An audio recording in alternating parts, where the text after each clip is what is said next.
Hello बच्चों, नमस्ते। कैसे हैं आप सब लोग? उम्मीद है शानदार, जिंदाबाद, जबरदस्त होंगे। और बच्चों, एसएससी जीडी का जो नवंबर में आपको इंतजार था, नवंबर 30 जा चुका है। आज 1 दिसंबर हो चुका है। तो 30 नवंबर तक इंतजार करते करते आप थक गए होंगे, लेकिन 30 नवंबर के बाद नेक्स्ट डेट को ही आपको दे दिया है। इसलिए एसएससी को धन्यवाद कि बहुत परेशान नहीं किया, वरना तो बच्चे लगातार इस वैकेंसीज के लिए परेशान थे और दिसंबर आने से वो और ज्यादा दुखी थे कि अब तो वैकेंसीज पता नहीं कब आएंगी। चलिए भाई, एसएससी जीडी की वैकेंसीज आ गई हैं, लेकिन एक चिंता आपके मन में जरूर होगी कि केवल 25,487 वैकेंसीज क्यों हैं? कि सर, हर बार तो ये 50,000 के आसपास होती हैं, इस बार 25,000 ही हैं क्या? तो भाई चिंता मत करना, ये वही 50,000 होने वाली हैं। उसका लॉजिक भी मैं आपको दूंगा। और हर बार ये पिछली बार का रिकॉर्ड उठाओ। पिछली बार तो मैं कहूंगा जो 39,000 आई थी, जो बाद में 54,000 हो गई, लेकिन उससे पहले वाली उठाओ, 26,146 वैकेंसीज थी, जो बाद में 46,000 हो गई। तो इस तरह से कम 20 से 25,000 वैकेंसीज बढ़नी तय हैं। यानी ये आपकी 50,000 के आसपास होंगी। और 20-25 क्यों, मैं आपको 30,000 का भी आंकड़ा बता सकता हूं, और वो बता के जाऊंगा जो लॉजिकल है। ठीक है, आप खुद कह दोगे कि सर ये तो बढ़ने वाली तय है, इसमें कोई शक नहीं है। लेकिन उससे पहले मैं आपको क्लैरिटी दे देता हूं कुछ चीजों पर। सबसे जो लेट डाटा आता है ना, वो बीएसएफ का और सीआरपीएफ का आता है। पहले भी उनका ही सबसे लेट था और इस बार भी उनका ही लेट है। बीएसएफ और सीआरपीएफ में वैकेंसीज ही ना के बराबर आई हैं। जो इसमें 25,000 में एड ऑन होंगी तो आराम से 50,000 45,000 के आसपास बैठ जाएंगी। तो उसकी चिंता नहीं है आपको। और सबसे बड़ी बात बच्चों, कि जो बच्चे, देखिए सबसे अच्छी बात कि ये पिछले 5-6 सालों से ये भर्ती नियमित रूप से चल रही है, हर साल वैकेंसीज आती हैं। और उससे अच्छी बात यह है कि बहुत सारे स्टेट्स में अपने स्टेट्स की वैकेंसीज टाइमली कभी चल ही नहीं रही होती, लेकिन एसएससी जीडी के थ्रू उनको 1 साल के अंदर अंदर अपनी ज्वाइनिंग मिल जाती है। और हर स्टेट से फिक्स कोटा है कि अगर आप असम के हो तो ऐसा नहीं है कि असम का बच्चा, तो असम के बच्चों को असम से ही कंपटीशन लड़ना है। तो आप ऐसे समझिए जैसे आप अपने स्टेट की वैकेंसी देख रहे हैं। और जैसे वेस्ट बंगाल के बच्चों को वेस्ट बंगाल में ही कंपटीशन लड़ना है, महाराष्ट्र के बच्चों को महाराष्ट्र में कंपटीशन लड़ना है, झारखंड के बच्चों को झारखंड में ही कंपटीशन लड़ना है। यूपी के बच्चे, ऐसा नहीं है कि झारखंड की सीट ले लेंगे या वेस्ट बंगाल की सीट ले लेंगे, वो यूपी की ही सीट लेंगे, है ना। चलिए, तो अगर हम देख, इसलिए इसमें स्टेट वाइज कट ऑफ जाती है। किसी स्टेट की कट ऑफ आसमान छू रही होती है, और किसी स्टेट का सिलेक्शन 160 में से 90 मार्क्स पे हो जाता है, और किसी स्टेट का सिलेक्शन 160 में से 140 पर होता है। उसका कारण यही है क्योंकि स्टेट वाइज वैकेंसीज हैं। चलिए, तो मेरे भाई आरपीएफ इस बार अभी आया नहीं है, आगे आएगा या नहीं आएगा चांस नहीं लग रहे हैं। आरपीएफ के चांस नहीं है, वरना यहां 0 वैकेंसीज लिखी हुई होती। अभी दिखाऊंगा और क्लैरिटी आएगी। आरपीएफ अभी नहीं आया है, तो इस बार तो आरपीएफ इसके साथ नहीं आने वाला, नेक्स्ट वैकेंसीज में शामिल होगा। आरपीएफ स्किप्ड पूरी तरह से। ठीक है, चलो। दूसरा तो अच्छी बात है आरपीएफ वालों के लिए, वरना रूल बन जाता है 170 हाइट, और उसके लिए भाई कोर्ट में फेक का केस भी फाइल कर दिया है। तो ऐसे से जीडी की वैकेंसी उससे प्रभावित नहीं होने वाली है, उसकी चिंता मत करिए। तो मेरे भाई 1 दिसंबर से, यानी आज ही से फॉर्म स्टार्ट हो गए हैं। 31 दिसंबर तक फॉर्म भरे जाएंगे, और पुराने वाले एसएससी जीडी का इस तारीख तक रिजल्ट आने के पूरे चांसेस रहेंगे। ठीक है, चलो। तो पुराने वाले बच्चे भी परेशान ना हो, और क्योंकि उसका ऐसा ही होता है इनका कि अगले फॉर्म तक पहले वाली वैकेंसी ही क्लियर करने की सोचते हैं कि लास्ट डेट से पहले क्लियर कर दिया जाए, हालांकि कर नहीं पाते। चलो, तो फरवरी और मार्च ये आपके एग्जाम की डेट है, और फॉर्म की करेक्शन विंडो जो है वो, आप देखिए, पहली बात तो फॉर्म में कोई गलती नहीं होनी चाहिए। गलती क्यों हो यार, हम आपको एक एक कॉलम भरना सिखाते हैं, और फिर भी आप गलत कर जाते हो, तो ये आपकी गलती है। कल फॉर्म भरने का वीडियो आ रहा है, अगर आप इंटरनेट वाले पे जाते हो तो उसको देख करके जाना, ताकि आप इंटरनेट वाले को समझा सको भाई यहाँ ये नहीं ये डाल।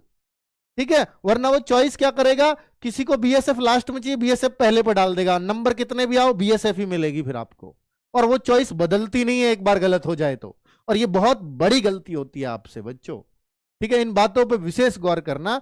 तो भाई 8 जनवरी से 10 जनवरी तक अगर आपकी चॉइस गलत भी भर जाए या कोई फॉर्म में कोई मिस्टेक आ जाए, तो भाई ये एक उन्होंने करेक्शन विंडो दी है, जिससे आप इस चीज को एकदम मतलब करेक्ट भी कर पाओगे। ये बहुत अच्छी बात है कि अगर फॉर्म में गलती, वैसे तो करना मत, अगर करोगे तो 200 रुपया फाइन देना पड़ेगा, तब गलती ठीक होगी। ठीक है, फ्री में गलती सही नहीं होती है। अब देखिए वैकेंसीज कितनी कितनी है बच्चों। बीएसएफ में आपको 616 वैकेंसीज दिखाई दे रही हैं। बीएसएफ में 616 है, सीआईएसएफ में 14,595, ये इतनी रहेंगी। हो सकता है 1,500 बढ़ जाएं, उतना हो सकता है, लेकिन इसकी उम्मीद इतनी थी। न्यूज़पेपर में एक बार आया था कि हर साल 12-13 हजार वैकेंसीज भरते रहेंगे, तो अगले 5 सालों में 70,000 वैकेंसीज भरी जाएंगी, तो वो मिल रहा है। ऐसा सीआईएसएफ के लिए आ चुका है पहले ही। तो ये तो एक्सपेक्टेड थी 12-14 हजार अगले 5 साल तक निकलेंगी सीआईएसएफ में। ठीक है, तो सीआईएसएफ सबसे पहला डेटा देता है, अपना दे दिया है। अब बात करते हैं सीआरपीएफ की। सीआरपीएफ और बीएसएफ की जो विंग है, कहीं से डेटा आता है, कहीं से नहीं आता। जितना इनके पास डेटा आ गया इन्होंने छाप दिया। 616, 5490, कभी इतनी वैकेंसी आती है क्या बीएसएफ और सीआरपीएफ में? और मैंने आपको देखिए वो भी बताया था कि भाई जो पुलवामा हमला हुआ तो उसकी वजह से, और बीच में नक्सली को, आतंकवाद को खत्म करने का, नक्सली वालों को खत्म करने का, नक्सलवाद को खत्म करने के लिए अमित शाह जी की वो स्टेटमेंट है कि मार्च 2026 तक नक्सलवाद भारत से खत्म हो चुका होगा। तो उस सब के लिए सीआरपीएफ में मतलब 2 नई बटालियन, बीएसएफ में 2 नई बटालियन, ये आया था ना, बनाई थी ना मैंने वीडियो। तो भाई उनका भी कोई असर देखने को नहीं मिला है, और वो वैकेंसीज इन्होंने खुद ने बोला है कि वो उसकी वजह से इसमें 20-20 हजार वैकेंसीज तक का भी इजाफा हो सकता है, जो अभी तक यहां देखने को नहीं मिला है। तो अगर मैं दिखाऊं पिछली बार भी, जब तो वो बटालियन भी नहीं थी, जो रूटीन बेस की इनकी वैकेंसी है, पिछली बार देखो बीएसएफ की कितनी, 16,371। ये कब की है? 2025 की वैकेंसीज जो भर्ती चल रही है, जिसको अभी ज्वाइनिंग मिलेगी, उनमें भी 16,300 थी बीएसएफ की, और सीआरपीएफ कितना था? 14,359, और इस बार क्या है? 616। तो जो चीज 16,000 थी वो भाई 16 ही थी ना, हाँ 16,371 थी, वो 616 हो गई। तो 16,000 वैकेंसीज तो इसकी ही है जो भी पेंडिंग है। जो सबसे डेटा आएगा 16 ना से ही 10 का आएगा, 12 का आएगा, 14 का आएगा, 15 का आएगा। तो सीधी सी वैकेंसीज का इजाफा दिख रहा है। सीआरपीएफ में कभी होता है कि 5,000 4,000 वैकेंसीज, पिछले 3-4 साल का रिकॉर्ड उठाओ तो आपको पता लगेगा कि भैया सीआरपीएफ में 14-15 हजार वैकेंसीज हर बार आती हैं, और कई बार तो सबसे ज्यादा वैकेंसीज ही सीआरपीएफ में होती हैं। तो मेरे भाई सीआरपीएफ में अभी 5400 का डेटा आया है, तो हो सकता है यहां भी 10-15 हजार का इजाफा देखने को मिलेगा। यही कारण है जो मैं कह रहा हूं कि 25,000 से घबराइए मत, हर बार बढ़ती है, इस बार भी बढ़ेंगी, गुंजाइश मैंने बता दी है। ये 45 से 50,000 होने से शायद ही कोई रोक पाएगा इसको, इतने मिनिमम है जो हो जाएंगी।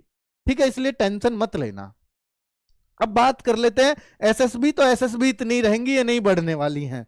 आईटीबीपी, असम राइफल लगभग इतनी रहेंगी। दुख की बात यह है कि एसएसएफ की मात्र 23 वैकेंसी आई हैं, और वो भी मेल कैंडिडेट्स के लिए, फीमेल के लिए 0 है इस बार भी, पिछली बार भी 0 था। एसएसएफ मात्र 23 वैकेंसी। आती कितनी है एसएसएफ? पिछली बार भी बहुत कम था, फिर भी एसएसएफ की 132 थी, और इस बार तो मात्र 23 हैं। एसएसएफ घटता जा रहा है हर बार, क्योंकि रिटायर नहीं हो रहे, नए नए लड़के अभी भर्ती करने शुरू किए थे तो अभी रिटायर हो नहीं रहे। तो मात्र 23 वैकेंसी एसएसएफ में आई हैं, आगे बढ़ेंगी इसके चांस नहीं है, एसएसएफ में नहीं बढ़ती हैं। और एनआईए वगैरह में आएंगी, एनसीबी वगैरह में नहीं लग रहे चांस। तो इसलिए बाकी जहां बढ़ सकती हैं वहां स्पष्ट रूप से मैंने बताया, फिलहाल 25,487 वैकेंसीज हैं, और मैंने बता दिया कि 45-50 हजार ये होनी तय है। ठीक है, आरपीएफ इसमें नहीं आया, आरपीएफ बाद में आएगा। अब बाद का मतलब है एसएससी जीडी के साथ आएगा, यानी इस साल नहीं आने वाला आरपीएफ, तो आप आरपीएफ भूल जाइए। तो ये पिछली बार का रिकॉर्ड था, खैर ये तो मैंने दिखा दिया। बच्चों अब मैं बता देता हूं क्या क्या प्रोसीजर इन्होंने अपनाया एसएससी जीडी में भर्ती होने के लिए, और क्या क्या चाहिए। तो ये वैकेंसीज का डाउट क्लियर है आप सबके मन से? बताइए एक बार। अब मैं आपको मोड ऑफ सिलेक्शन बताता हूं एसएससी जीडी का। मेरे भाई सबसे पहले एग्जाम होगा, उसके बाद फिजिकल होगा, और उसके बाद मेडिकल। मात्र 3 स्टेप, एग्जाम, ऑनलाइन वो भी, दूसरा फिजिकल, और तीसरा सिर्फ मेडिकल। इन 3 चीजों से आप एसएससी जीडी में भर्ती हो जाते हैं, और इस प्रोसेस में लगता है 1 साल के अंदर आपको ज्वाइनिंग, 1 साल के अंदर ज्वाइनिंग मिल जाएगी आपको। यानी अगले साल दिसंबर तक सब कुछ फाइनल हो चुका होगा, अगले साल दिसंबर तक। तो इसलिए क्लियर रहें सब कुछ। तो अच्छी बात यह है कि अगले 1 साल में आपकी सैलरी बंधनी शुरू हो जाएगी, जो आप 50,000 45,000 के मालिक होने शुरू हो जाओगे हर महीने। अच्छी बात यह है, ठीक है। एप्लीकेशन फीस 100 रुपए फीस लगती है मेरे भाई, 100 रुपए फॉर्म की फीस, केवल यूआर और ईडब्ल्यूएस और ओबीसी इन तीनों के मेल कैंडिडेट्स को फीस लगती है, बाकी किसी को फीस नहीं लगती। फीमेल किसी भी कैटेगरी की हो, एससी एसटी मेल भी होंगे तो भी फ्री में फॉर्म भरा जाएगा। क्लियर। आगे बात कर लेते हैं भाई। एज 18 से 23 साल जनरल और ईडब्ल्यूएस के लिए होती है, ओबीसी के लिए 18 से 26 साल है, लड़का हो चाहे लड़की, और 18 से 28 साल एससी एसटी के लिए है। एज मांगी गई है 1/1/2026। अच्छा, जिस बच्चे की 1/1/2008 भी है वो भी फॉर्म फिल कर सकता है, 1/1/2008 वाला भी फॉर्म फिल कर सकते हैं। बहुत पहले आपको बता दिया गया था मेरे द्वारा। अब बच्चों आगे अगर बात करूं तो ये वही चीजें उन्होंने बताई है। क्रूशियल डेट की जिक्र किया तो क्रूशियल डेट आगे बताई देंगे। एक बच्चे ये ध्यान रखना कि ओबीसी जो सर्टिफिकेट है, एक तो इसमें ओबीसी आपको सेंट्रल का, अगर कोई बच्चा ओबीसी कास्ट में आता है, कैटेगरी ओबीसी है, तो सेंट्रल का ही लगेगा। ठीक है, ओबीसी उसके पास सेंट्रल का ही होना चाहिए और फॉर्म की क्लोजिंग डेट से पहले होना चाहिए, अर्थात आपके पास 31 दिसंबर से पहला ओबीसी सेंट्रल का होना चाहिए। ठीक है। और दूसरा बच्चों ईडब्ल्यूएस, ईडब्ल्यूएस 1 अप्रैल, ओबीसी के लिए नहीं बताया कब से कब तक का, पर यह बताया कि 31 दिसंबर से पहला हो, लेकिन ईडब्ल्यूएस 1 अप्रैल से 31 दिसंबर के बीच का होना चाहिए। अगर नहीं है तो बनवा लेना 2025 का। ईडब्ल्यूएस 1 अप्रैल 2025 से लेकर के 31 दिसंबर 2025 के बीच का चाहिए होगा। एससी एसटी में कोई कंडीशन नहीं है। और भैया एक चाहिए domicile certificate, domicile certificate, domicile certificate हर स्टेट का अलग अलग बनता है और ये कितना भी पुराना हो चलेगा, इसमें कोई डेट की मेंशन नहीं है। क्लियर। ये डॉक्यूमेंट्स जरूरी हैं आपके पास होने। और एजुकेशनल क्वालिफिकेशन 1/1/2026 को आपकी 10वीं कंप्लीट होनी चाहिए। आप 12वीं भरते हैं फॉर्म में तो 12वीं कंप्लीट चाहिए इस डेट को। आप ग्रेजुएशन भरते हैं तो ग्रेजुएशन चाहिए। अगर नहीं है ग्रेजुएशन तो बड़ाई में मत आना, 12th भर लेना, कोई दिक्कत नहीं है। इस तारीख तक वो डॉक्यूमेंट्स, एनसीसी का सर्टिफिकेट का फायदा लेना चाहते हो तो एनसीसी का सर्टिफिकेट इस डेट से पहले आपका आ जाना चाहिए। ये क्रूशियल डेट माना गया है। अब बच्चों एनसीसी का जो सी सर्टिफिकेट है उसके मैक्सिमम मार्क्स के 5% मिलता है। मैक्सिमम मार्क्स है यहाँ 160, 160 का 5%, 8 मार्क्स आपको फ्री के मिलेंगे अगर आपके पास एनसीसी का सी सर्टिफिकेट है। आपके पास अगर बी सर्टिफिकेट है तो 4.8 मार्क्स, और आपके पास ए सर्टिफिकेट है तो 3.2 मार्क्स आपको आपके जो रिटर्न के मार्क्स हैं, जो एग्जाम के मार्क्स हैं, उनमें ऐड कर दिए जाते हैं। क्लियर है। चलो भाई ठीक है। 1/1/2026 को वो मांगा ही गया है। बच्चों फॉर्म भरने का प्रोसेस है, अगर आपने पहले ओटीआर कभी किया है एसएससी की वेबसाइट पे तो फिर ओटीआर की आवश्यकता नहीं है। अगर ओटीआर नहीं किया है, पहली बार एसएससी का फॉर्म भरने जा रहे हो तो फिर आपको ओटीआर पहले करना पड़ेगा, उसके बाद आपका फॉर्म भरेगा। जिनका ओटीआर हो रखा है वो सीधा लॉगिन करके और अपना फॉर्म भर सकते हैं, बहुत नॉमिनल डिटेल उनको भरनी होंगी। ओटीआर में करेक्शन नहीं होगा, या उसकी एक डेट आती है वो एसएससी अलग से लॉन्च करती है। ओटीआर में करेक्शन बहुत मुश्किल होता है। ठीक है। अब देखिए फॉर्म की करेक्शन की डेट, फॉर्म में करेक्शन, एक ओटीआर में करेक्शन, ओटीआर है basic detail, date of birth, category, name वगैरह, फादर्स नेम, मदर्स नेम, वो ओटीआर है। लेकिन अगर पूरी फॉर्म की बात करें तो मेरे भाई फॉर्म का एक एक स्टेप कल वीडियो आ जाएगा, उसको देख करके फॉर्म भर लेना। अगर फिर भी कोई गलती हो जाए, वैसे तो उस वीडियो को देखकर कोई गलती नहीं हो सकती, अगर हो जाए तो 8 जनवरी से 10 जनवरी के बीच में घबराना मत, करेक्शन डेट आएगी। 200 रुपया जो है आप दे करके, ये रहा 200 रुपया दे करके फॉर्म में करेक्शन कर सकते हो। और एक बार करेक्शन कर दिया, सबमिट कर दिया, फिर 500 देने पड़ेंगे अगर फिर भी गलती रह गई तो, पर होगा इसी डेट के बीच।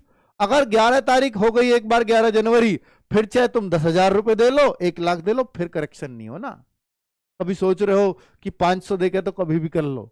तो भाई एग्जाम कब है तो आपको, सॉरी एग्जाम का क्या क्या आता है सबको मालूम होना चाहिए। Reasoning 20 question, general knowledge 20 question, mathematics 20 question, English या हिंदी कोई सी एक चीज 20 क्वेश्चन, एक क्वेश्चन 2 मार्क्स का, तो 40-40 मार्क्स के सभी सब्जेक्ट्स, 160 मार्क्स का पेपर होता है। 60 मिनट आपको करने के लिए मिलेंगे और 2 नंबर एक क्वेश्चन के लिए मिलता है और 1/8 की नेगेटिव मार्किंग होती है। ये क्लियर है। चलो, ऑब्जेक्टिव टाइप पेपर होगा। और बच्चे ये बताया है साथ में कि इन लैंग्वेज में, देखिए हिंदी इंग्लिश तो हिंदी इंग्लिश में ही आएंगी, लेकिन बाकी इन लैंग्वेज में पेपर आता है। मैथ, रीजनिंग और जीके, इन सारी लैंग्वेजेस में, कितनी लैंग्वेज है, 13 लैंग्वेजेस में पेपर दे सकते हो और 2 लैंग्वेज हिंदी इंग्लिश होगी। टोटल 15 लैंग्वेजेस में पेपर आता है। आप चाहो तो चूज कर सकते हो, आप जिस भी लैंग्वेज में पेपर देना चाहो। ठीक है, रीजनल लैंग्वेज में पेपर दिया जा सकता है। ये दूसरा, क्योंकि स्टेट वाइज वैकेंसी, मैंने फिर बोला, ये बिल्कुल आप अपने स्टेट की वैकेंसी समझ सकते हो। फिजिकल के लिए 5 किलोमीटर 24 मिनट में करनी होगी लड़कों को, 1600 मीटर 8.5 मिनट में लड़कियों को करनी होती है। और अगर आप लद्दाख वगैरह रीजन से हो, लद्दाख रीजन से, तो फिर लड़कों के लिए दौड़ 7 मिनट में 1600 है और लड़कियों के लिए 5 मिनट में 800 है। केवल लद्दाख रीजन के लिए छूट है, बाकी और लद्दाख से अलग सबका फिजिकल ये है, ऊपर वाला। अब बात करें कि भाई हाइट जो है 170 सेंटीमीटर लड़कों के लिए और 157 सेंटीमीटर फीमेल के लिए, लड़कियों के लिए। अगर देखेंगे एसटी का कोई लड़का है तो 162.5 भी हाइट चल जाएगी, 150 फीमेल की चलेगी एसटी के लिए। और जो शेड्यूल ट्राइब की, जो all schedule tribe candidates for north east की हाइट और कम होती है, तो उनको और ज्यादा छूट है, 157 और 147.5, इतने लड़का लड़कियों की चल जाएगी। और लेफ्ट विंग, अब देखिए सबकी अपनी अपनी अलग अलग एरिया की अलग अलग हाइट की छूट दी हुई है, अपने हिसाब से पढ़ लीजिएगा। और बच्चे ये जो वैकेंसीज होती है ना, ये बॉर्डर एरिया, नक्सल एरिया और जनरल एरिया के हिसाब से भी रिजर्व होती है। अगर आप जनरल डिस्ट्रिक्ट से आते हैं अपने स्टेट की, तो आपको थोड़ा सा हाई कट ऑफ का मतलब मुकाबला करना पड़ेगा। अगर आप अपने स्टेट की नक्सल या बॉर्डर एरिया से आते हैं, तो आपको अपने स्टेट में कंपटीशन लड़ना है, वो भी नक्सल या बॉर्डर एरिया से, तो कट ऑफ और ज्यादा डाउन चली जाती है। ठीक है, चलिए, तो मेरे भाई ये और कुछ दे रखा है कि जो चेस्ट है लड़कों की ही नपती है, 80 सेंटीमीटर मिनिमम चेस्ट चाहिए और 5 सेंटीमीटर का फुलाव चाहिए। लड़कियों के लिए कंडीशन नहीं है, लेकिन लड़कों में भी इनको छूट दे दी जाती है, जैसे एसटी के लड़के किसी भी कहीं के भी हों, और बच्चे कुमाऊं डोगरा इनके लिए भी छूट है। तो इस तरह से अरुणाचल प्रदेश, सिक्किम, इन बच्चों के लिए भी छूट होगी। आगे अगर बात करते हैं कि भाई और आपको एग्जामिनेशन के टाइम पे आधार बेस्ड आपकी जो authentication will be required to report at the examination center 2 hours before। तो आधार ऑथेंटिफिकेशन, अगर आपने आधार नहीं लगाया है तो फिर आपको जो है बहुत सारी प्रोसेस से गुजरना पड़ेगा, इसलिए फॉर्म में आधार ऑथेंटिफिकेशन कर लेना है ना। ठीक है, और ये आईडी भी मतलब will not be allowed entry such as, इन चीजों से एंट्री फिर अलाउड नहीं होगी। तो कुल मिलाकर के आपके ये एग्जामिनेशन टाइम की टेंशन को कम करने के लिए किया गया है। इसको और डिटेल में बता दूंगा बाद में वीडियो बना के। अब बच्चों फिलहाल जो सबसे इंपॉर्टेंट बात है वो ये है कि पोस्ट प्रीफरेंस कैसे भरें, कौन सी पोस्ट को। हालांकि कल फॉर्म भरते टाइम हम इस बात पर भी चर्चा करेंगे, लेकिन फिलहाल आप सबसे पहले किस चॉइस को भरें, अगर लड़कियां हो या लड़का हो। देखिए बच्चे, अगर आप कहां से हैं, बिहार से हैं, वेस्ट बंगाल से हैं, जो नेपाल बॉर्डर है, भूटान बॉर्डर है, सबसे शांत बॉर्डर है ना, उन पे एसएसबी रहती है, तो एसएसबी इन लोगों की फर्स्ट चॉइस होती है। यूपी के भी गोरखपुर एरिया एसएसबी भरते हैं, वो दिल्ली पुलिस वगैरह सब पीछे है उनके लिए, सैलरी भी अच्छी खासी होती है, तो भाई एसएसबी को वो फर्स्ट चॉइस चुनते हैं। तो सबकी अपनी अपनी अलग अलग तरीके की चॉइसेस हो सकती हैं, लेकिन जो मोस्ट ऑफ द बच्चे हैं वो एसएसएफ को पहले नंबर पर चुनते हैं कि उनको आगे की तैयारी का मौका मिल जाता है। तो ज्यादातर बच्चे एसएसएफ को नंबर 1 चुनेंगे, और बच्चे एरिया के हिसाब से सीआईएसएफ और एसएसबी को बच्चा नंबर 2 चुनता है। तो नंबर 2 अधिकतर बच्चा सीआईएसएफ को चुनेगा, क्योंकि सीआईएसएफ की ड्यूटी मेट्रो वगैरह में होती है, एयरपोर्ट वगैरह पे सीआईएसएफ ही होती है। यानी इंडस्ट्री जो कंपनीज वगैरह है, कंपनी के अंदर ही मेट्रो आती, कंपनी नहीं ठेका एयरपोर्ट वगैरह का ले रखा है, तो उन सब की सिक्योरिटी सीआईएसएफ देता है। ठीक है, अब सीआरपीएफ एक भारत का रिजर्व पुलिस फोर्स है। जब इन स्टेट्स के पास पुलिस का जो काम होता है, जैसे इलेक्शन है, पुलिस स्टेट की कम पड़ रही है, तो फिर सेंट्रल की पुलिस आ जाती है, सेंट्रल रिजर्व पुलिस फोर्स। तो सीआरपीएफ का वो काम है। आपके ये तो नक्सलवाद पे को भी देखती है, हाँ देखती है, आतंकवाद को भी देखती है भाई, पुलिस ही तो निपटेगी उनसे, पुलिस कम पड़ रही है उन राज्यों की तो सीआरपीएफ निपटती है। तो कुल मिलाकर के बच्चों 3 नंबर, फिर भी मैं कहूंगा ये वैसे तो 2 नंबर जिन स्टेट्स के पास है, वरना ये क्या है 3 नंबर तो सभी बना लें इसको। और बच्चे फिर अब कुछ बच्चे कहते हैं कि सर मैं तो सामने से दुश्मन की वो करना चाहता हूं, सामना। तो भैया पाकिस्तान बॉर्डर पे बीएसएफ लगती है, बांग्लादेश बॉर्डर पे बीएसएफ लगती है। तो आप फिर ये चुन सकते हो, अपनी अपनी चॉइस है। देश सेवा की सारी नौकरियां फुल देश सेवा का मौका मिलता है फ्रंट पे रह करके। और मेरे भाई आप देखो, और ये परमानेंट नौकरी है, अब अग्निवीर तो नहीं है, इसलिए एसएससी जीडी की तरफ बहुत रुझान आया है बच्चों का जो देश सेवा करना चाहते हैं। तो मेरे भाई देखो, आईटीबीपी का काम बता देता हूं। आईटीबीपी में सैलरी असम राइफल और आईटीबीपी में बहुत अच्छी बनती है, और ये सब पहाड़ों पे ही नौकरी रहती है। पहाड़ वहाड़ घूमना पसंद है तो आईटीबीपी असम राइफल बहुत सारे बच्चे चुनते हैं। नॉर्थ ईस्ट वाला बच्चा तो आईटीबीपी और असम राइफल ही चुनता है। तिब्बत चाइना बॉर्डर पे पूरा आईटीबीपी ही रहती है। ठीक है, असम राइफल ये भी उधर के एरिया, नॉर्थ ईस्ट वाले एरिया में ही आपको इनकी पोस्टिंग मिलेगी। और अगर आप बिल्कुल फौज वाली ड्रेस चाहते हैं, आर्मी वाली ड्रेस, एकदम आर्मी वाली, तो असम राइफल है। बहुत बच्चे इसको फर्स्ट चॉइस सेकंड चॉइस बनाते हैं। फर्स्ट चॉइस सिर्फ असम राइफल चाहिए, चूंकि मुझे आर्मी की वर्दी पहननी। तो ये रही आर्मी जैसी वर्दी बिल्कुल, है ना। तो अब आपकी चॉइस देखो 1 2 3।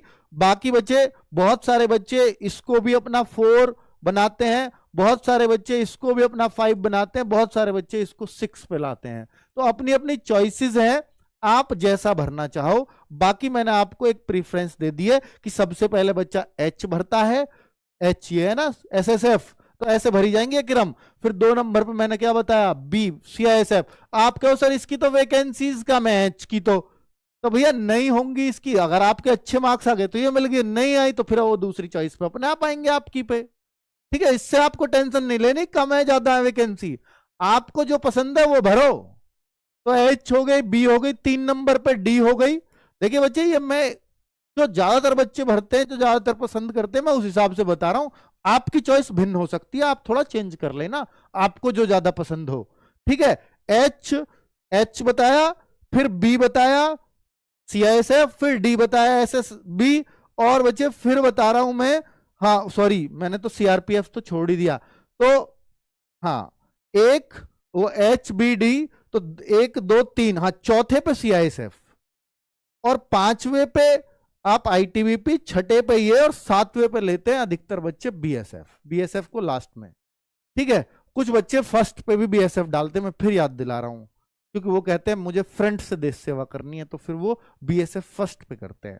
तो अपनी अपनी चॉइसेस हैं। ठीक है, एच बी डी। अब चौथा नंबर किसका दिया मैंने, सीआरपीएफ का, तो सीआरपीएफ है सी। और बच्चे 5वां नंबर दिया है मैंने आईटीबीपी का, ई। फिर दिया है मैंने असम राइफल का, एफ। और फिर दिया है मैंने लास्ट में, ए। और बच्चा जो आपका इंटरनेट वाला है ना, साइबर कैफे वाला, वो ऐसे भरता चला जाता है A B C D E F. तो पहले पे कितने भी नंबर ले आओ बीएसएफ ही मिलेगी। ऐसा बहुत बच्चों के साथ हुआ है। एक लड़की थी 2023 में, रैंक 1, उसको बीएसएफ मिली थी क्योंकि वो इंटरनेट वाले ने फॉर्म भरा था। फिर ये चेंज नहीं होती, एक बार भरने के बाद करेक्शन डेट पे चेंज करा सकते हो, पर उसके बाद नहीं होगी फिर। और आरपीएफ की भर्ती कब आएगी, कैसे आएगी, अभी इसके बारे में कोई अपडेट नहीं है, अगर होता तो मैं बता देता आपको। फिलहाल यही इंफॉर्मेशन है। और हाँ, आगे अब तैयारी कैसे करें, कर्मा बैच कब आएगा 2.0, बहुत दिन से आपको इंतजार था। कर्मा 2.0 बैच आ चुका है, अभी आप एप्लीकेशन में ले सकते हैं। मैंने बोला था उसी दिन ले आऊंगा, जिस दिन वैकेंसी आएंगी तो ले आया। 799 बिल्कुल वही प्राइस है, और GD20 कूपन कोड लगाने से 639 में मिल जाएगा। जो बच्चे, और जिन बच्चों ने कर्मा बैच खरीद रखा था पहले, तो आपसे वादा किया था ये फ्री मिलेगा, तो उनको कोई खरीदने की आवश्यकता नहीं है, उनके लिए फ्री है ही। ठीक है बच्चे, कैसे खरीदना है, तो आपको फ्रंट में ही एप्लीकेशन पे जाओगे, फ्रंट में ही दिख जाएगा स्लाइडर पे ही। तो कर्मा 2.0, या ऐसे घुमा, ऐसे कर लेना स्लाइडर को, तो आपको दिख जाएगा कर्मा 2.0 बैच। फिर इस पे बाई नाउ पे क्लिक, अप्लाई कूपन में GD20 लिखेंगे तो 799 का प्राइस 639 हो जाएगा। यही प्राइस पहले था, यही प्राइस 3 साल पहले था, यही 4 साल पहले था, यही आज है। क्योंकि SSC GD की नौकरी हमें पता है बहुत बहुत गरीब से गरीब घर का बच्चा भी इसकी तैयारी करता है, बहुत ही लोअर क्लास फैमिली का भी बच्चा तैयारी करता है। तो फीस वही रखी है, ना बढ़ाने की जरूरत है, ना कभी समझते हैं। तो बच्चे क्लासेस की जो है इसकी स्टार्ट हो रही हैं 8 तारीख से, नेक्स्ट मंडे से इसकी क्लास स्टार्ट कर रहे हैं। आप कहो सर ये तो फिर एग्जाम बहुत जल्दी आ गया, तैयारी कैसे होगी? तो मैं आपको एक और बता देता हूं एग्जाम की बात। वैसे तो दिल्ली पुलिस से अब डरने लगने लगा है, दिल्ली पुलिस से जब से SSC चेयरमैन हमारी ये वीडियो ना देख ले, पता नहीं जन क्या क्या कर देते हैं। भाई MTS को स्किप कर गए वो, अब MTS होना है 22 जनवरी के बाद। MTS 22 जनवरी के बाद ही होगा, और 22 जनवरी के बाद स्टार्ट होगा, इसलिए इसको फरवरी में लिखा है। और 22 जनवरी के बाद मैं ये मान लेता हूं कि 25 जनवरी से हो गया, तो भाई ये 1 महीना चलेगा। तो 1 महीना चलेगा तो कम से कम 20 फरवरी तक तो आपका यही निपटेगा, क्या MTS, ठीक है। उसके बाद ही 20 फरवरी के बाद ही SSC GD का नंबर आता है। तो ये सही दे रहे हैं, SSC GD फरवरी से ही शुरू कर देंगे और 20 फरवरी के बाद स्टार्ट हो पाएगा और अप्रैल तक देंगे। तो भैया SSC की हर बात पे अब यकीन है, 20 फरवरी के पर बाद हो पाएगा और तब तक हमारा बैच भी बहुत अच्छे से कंप्लीट हो जाएगा, उसकी चिंता नहीं है। चलिए, थैंक यू वेरी मच, नमस्ते।